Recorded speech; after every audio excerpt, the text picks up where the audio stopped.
Right, welcome back. Now, as tributes continue to pour in for legendary Bafana Bafana coach Clive Barker, one man who was Barker's right-hand man is Neil Tovey.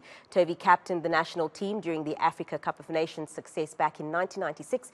He joins us now on the line from Durban to pay tribute to his former coach who died aged 78 after a long illness. Neil, good evening to you. Thank you so much for your time. I think I've talked about the 1996 AFCON a couple of times today, and you were not only part of that very squad, but you also captained it. What was football like under the leadership of Coach Barker? Yeah. I mean, obviously, first condolences to the family and the football world. And I say the football world, not just the South African football world, but playing under Clive was, I was really lucky to play under him as a youngster in my early days in the 80s in Durban City, and then Mazulu, and also the national team as well. And there wasn't any a time where it wasn't enjoyable. He first of all, he was a very, very, very successful coach. Every team he touched, it's kind of turned to gold. And the biggest attribute he had there, I mean, a lot of people say, yes, he was a motivator and all that. And yes, obviously that was a huge attribute for him. But he knew the game. He can't do what he did, win league titles and win AFCON without knowing the game of football itself. And he didn't make it complicated. But above all, every single player that was in his squad or his team felt loved, and that was his biggest attribute as well. Was that when you wanted to go to training, you wanted to play for him, and he made you do what you did best. He didn't ask Dr. Kamala to play like Shoes, or in Shoes Kamala, Shoes and Shoe to play like Linda Buthelezi. He made everybody play to their strengths by being themselves, and he was very, very good at that. And so the camps were always very, very comfortable. And speaking about allowing everybody to play to their strengths, I always say it's a different relationship when you're coaching a team. You've got a team of youngsters.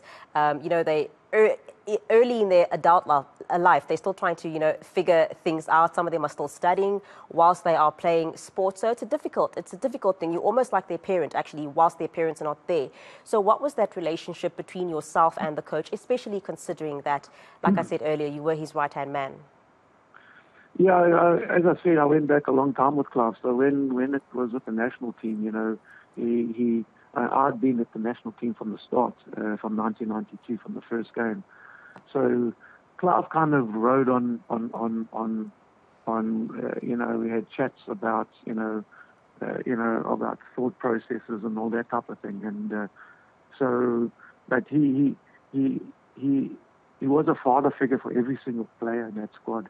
And he knew how to make them tick over and be happy in that camp. And because at times it mustn't be a hardship when you're playing for your country. I mean, you play for your country, you must love to play for your country. And that's what he did exceptionally well. And I think that's what makes him stand out from a lot of the coaches that have been before him and after him. He made it really, as I said before, a really, really comfortable place to be in. You're in camp, you're then training and then back in camp and traveling, and he never made it any problem for anyone. He made it as simple as possible for everyone. Neil, speaking about feeling as though you want to play for your country, Bafana Bafana do have an AFCON qualifier next week against Morocco. What do you think their chances are? Do you think they can go ahead and win? Yeah, we're playing at home. We should command the pitch and command the fixture, and it must be used as a yardstick for the AFCON, because we all know Morocco has come out a really, really successful World Cup campaign, but we've got the measure of them. We took them very, very late into the game in the previous fixture, so there's no harm that there's no reason why we cannot go out there and get a win and be positive about the game and go and play it like it should be when you're playing at home.